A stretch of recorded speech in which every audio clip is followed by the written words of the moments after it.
گرتے رہتے ہو، لیکن رمضان عجیب شان والا، رمضان عجیب برکت والا ہے۔ فرمایا جو ہی رمضان کا چاند آتا ہے اللہ دوزخ کا دروازہ بند فرما دیتا۔ غلطی ہو گئی معافی مانگ لو، بھائی گرنا کہاں سے ہے، دروازے سے ہی جانا ہے۔ جب دروازہ بند ہو گیا پتہ چلا دوزخ میں نہیں گرے گا۔ کوئی جان بوجھ کے کوئی زبردستی جانا چاہے الگ بات ہے، جہاں آسمانوں کے دروازے کھل گئے دوزخ کے دروازے بند ہو گئے۔ صرف اتنا ہی نہیں، آگے فرمایا فتحت ابواب الجنہ۔ اللہ کے نبی صلی اللہ علیہ وسلم نے فرمایا میری امت یاد رکھنا رمضان میں اللہ کریم جنتوں کے دروازے بھی کھول دیتا، کشادہ ہو جاتے ہیں۔ یہ رمضان کی برکت ہے، رمضان کی تیاری ہے۔ کاش کہ ہم سمجھیں، رمضان کا اکرام کریں، رمضان کا احترام کریں، رمضان کی فضیلت کو سمجھیں۔ رمضان ہمارا انتظار نہیں کرے گا، رمضان ہمارے لیے رکے گا نہیں کہ یہ مسلمان رمضان کی ابھی تیاری کرنی ہے، ابھی انہوں نے ذہن بنانا ہے، ابھی انہوں نے نیکی کرنی۔ نہ رمضان آئے گا، وقت مقررہ پہ واپس چلا جائے گا، تیاری ہم نے کرنی ہے، رمضان کا خیال ہم نے رکھنا ہے۔ رمضان سے پہلے اپنے ذہن کو ہم نے تیار کرنا ہے۔ آپ نے نہیں سنا صحابہ کرام رمضان آنے سے پہلے رمضان کی تیاری کیا کرتے؟ حضرت داؤد طائی رحمت اللہ تعالی علیہ آپ کیا بیان فرماتے ہیں؟ فرماتے ہیں رمضان کی پہلی رات، یہ اللہ کے ولی ہوئے، فرماتے ہیں پہلی رات میری آنکھ لگ گئی، میں خواب میں منظر دیکھتا ہوں۔ کیا منظر دیکھتا ہوں؟ جنت میں ایک نہر کے کنارے اور میں بیٹھا ہوں، بڑا خوش ہوں، مجھے حوریں نظر آتی ہیں، جنت کی نعمتیں دکھائی دیتی ہیں، میری زبان سے بے ساختہ نکلتا ہے لا الہ الا اللہ محمد الرسول اللہ۔ جب میں یہ کلمہ پڑھتا ہوں وہ حوریں بھی آگے سے یہی کلمہ دہراتی ہیں اور کہتی ہیں یاد رکھیے جو رمضان کا اکرام کرتا ہے، رمضان کے روزے رکھتا ہے، اللہ کریم ہمیں ان کو عطا فرما دیتا۔ یہ رمضان کی فضیلت، رمضان کی برکت ہے، رمضان کی عظمت ہے۔ تو تیاری بڑی ضروری ہے۔ یہ ٹرین تیز رفتاری سے جا رہی ہو، اچانک سٹیشن آ جائے، رکے گی نہیں، بریک بھی لگانی چاہے رکتے رکتے کہیں آگے چلی جائے گی۔ ہم اپنی زندگی میں اس طرح مگن ہیں، شب و روز اس طرح گزر رہے ہیں، اچانک رمضان آ جاتا ہے ہمیں پتہ ہی نہیں چلتا، اوہو تیاری نہیں کر سکے، یہ چیز بھی رہ گئی، فلاں چیز بھی رہ گئی، میں نے قرآن پڑھنا تھا وہ بھی نہیں پڑھ سکا، میں نے صلاۃ و تسبیح پڑھنی تھی وہ بھی نہیں پڑھ سکا، میں نے تو استغفار کرنا تھا وہ بھی نہیں کر سکا، میں نے دعا کرنی تھی وہ بھی نہیں کر سکا۔ رمضان انتظار نہیں کرے گا، رمضان آنے سے پہلے اپنے آپ کو تیار کرنا ہے۔ یہ رمضان کے روزے ہیں، یہ فضیلت ہے، یہ تراویح ہے، یہ سحری ہے، یہ افطاری ہے، یہ رمضان کی نمازیں ہیں، یہ صلاۃ و تسبیح ہے، یہ میں نے دعا مانگنی ہے۔ انسان ذہن بنائے گا انشاءاللہ کچھ نہ کچھ رمضان کی برکتیں حاصل ہوتی چلی جائیں۔ یہ لوگ تیاری کیسے کرتے ہیں؟ ایک میں مثال دیتا ہوں، اس سے اندازہ لگائیے کہ بعض لوگ جو رمضان کی فضیلت سمجھتے ہیں رمضان کی تیاری کس طرح کرتے ہیں۔ آپ جانتے ہیں جامعہ ریاض العلوم ہمارا ادارہ ہے، ابھی 2 ہفتے قبل یہاں ختم بخاری کا بڑا خوبصورت پروگرام ہوا اور 20 سے زیادہ فضلاء جامعہ ریاض العلوم کے اللہ کریم کی بارگاہ میں قبول ہوئے، علماء بنے، یہ بچے پڑھتے ہیں۔ ایک استاد تھے ہمارے یہاں پڑھانے والے مفتی صاحب، وہ پڑھاتے، ان کا خاصہ یہ تھا کہ بچوں کو زبانی کتاب یاد کرواتے۔ انہوں نے دیکھا ساتھ والے کولیگ ہیں دوپہر کو کھانے کا انتظام ہوتا جامعہ کی طرف سے، اساتذہ بیٹھ جاتے، یہ بچے بیٹھ جاتے، یہ کھانا تناول کرتے۔ وہ مفتی صاحب دوپہر کا کھانا نہیں کھاتے۔ چند دن تو دوستوں نے دیکھا، دوسرے کولیگ نے دیکھا دوپہر کا کھانا ہی نہیں کھاتے۔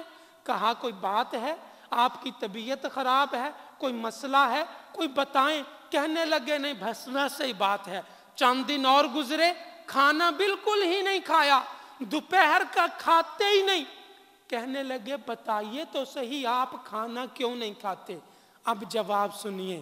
لوگ جو رمضان کی تیاری کرتے کہنے لگے میں نے رمضان کے روزوں کی وجہ سے پورا سال دوپہر کا کھانا ہی چھوڑ دیا، اب مجھے رمضان کے روزے پریشانی نہیں ہوتی، بڑی آسانی سے گزر جاتے ہیں۔ صبح کا کھانا کھاتا ہوں، شام کا کھانا کھاتا ہوں، میری زندگی کی روٹین بنی ہوئی ہے۔ رمضان کے روزے آ جائیں مجھے پتہ ہی نہیں چلتا، اللہ کا شکر ہے روزے گزرتے چلے جاتے ہیں۔ یہ وہ طریقے ہیں کہ لوگ اپنے حسب حال، اپنی عادت کے مطابق رمضان کی تیاری کرتے ہیں، رمضان کے آنے سے پہلے رمضان کا خیال کرتے ہیں۔ اور آپ جانتے ہیں جو بھی کوشش کرتا ہے اللہ کریم کچھ عطا فرما دیتا ہے۔ بزرگوں نے جہاں عبادات کا لکھا، رمضان کی نیکیوں کا لکھا، جہاں صلاۃ و تسبیح کا لکھا،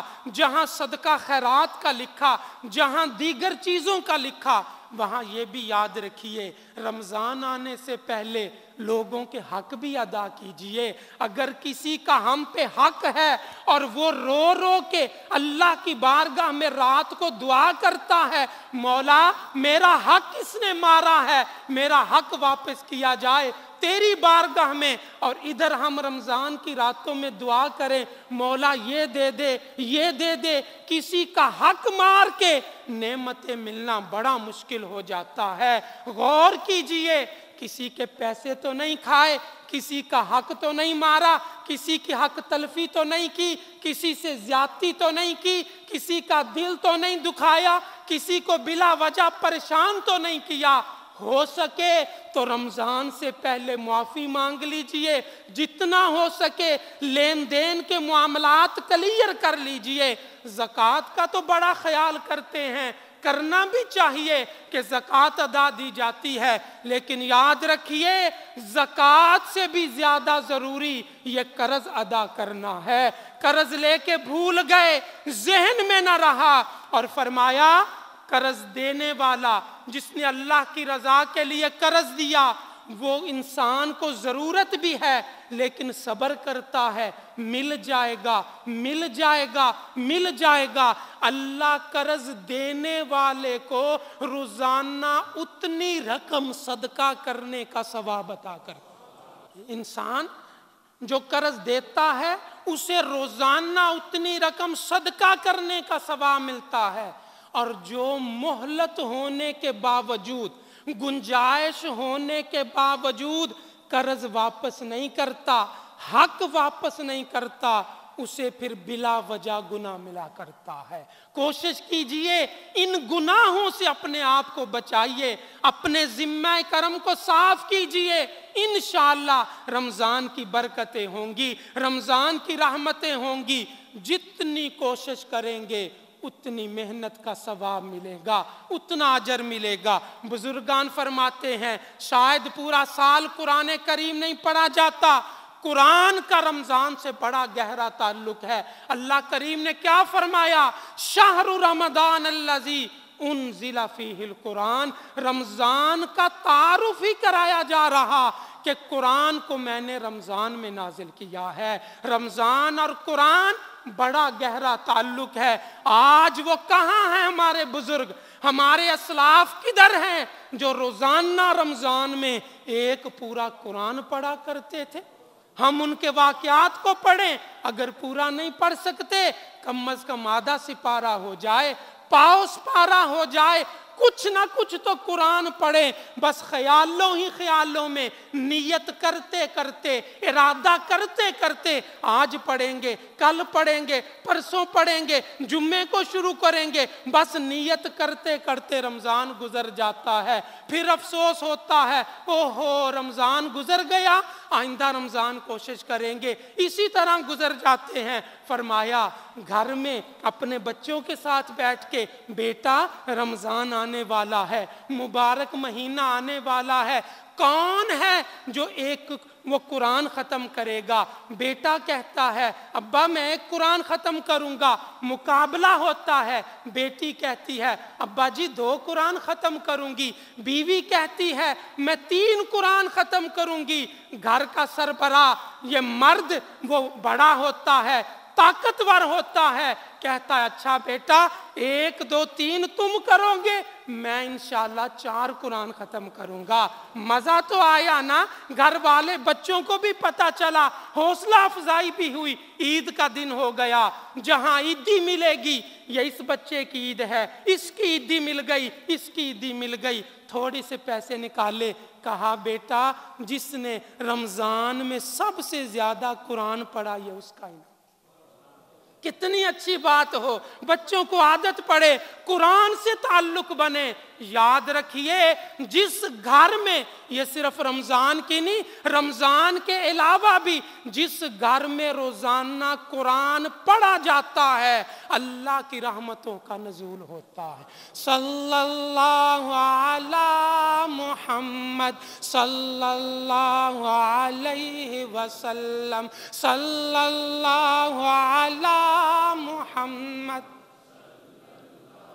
علیہ وسلم، صلی اللہ علی محمد صلی اللہ علیہ وسلم، صلی اللہ علی محمد۔